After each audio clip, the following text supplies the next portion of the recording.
যাওয়ার তৌফিক দান করেন। আল্লাহ আরাফাত মাহমুদ সাহেব ওনাকে জোর জুলুম করে মৃত্যুর পথে ঢেলে দেওয়া হয়েছে। আল্লাহ আপনি তো সব কিছু ভালো জানেন। আল্লাহ আপনি তাকে জান্নাতের সুউচ্চ মুকাম দান করেন। আল্লাহ শহীদ রাষ্ট্রপতি জিয়াউর রহমান ওনাকেও আপনি জান্নাতের সুউচ্চ মুকাম দান করেন। আল্লাহ আজকে সমাবেশ যারা সফল করলো তাদেরকে আপনি আরো ভবিষ্যতে যাতে সফল সমাবেশ করতে পারে এরকম তৌফিক দান করেন। আল্লাহ আপনি যারা সার্বিক সহযোগিতা করেছে আল্লাহ সবাইকে যুবদলের সবাইকে আপনি গ্রহণ করে নেন।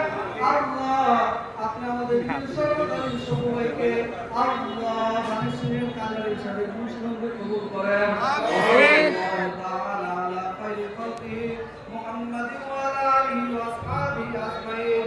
আমিন আমিন বিরহমাতিকা ইয়া আরহামার রাহিমিন।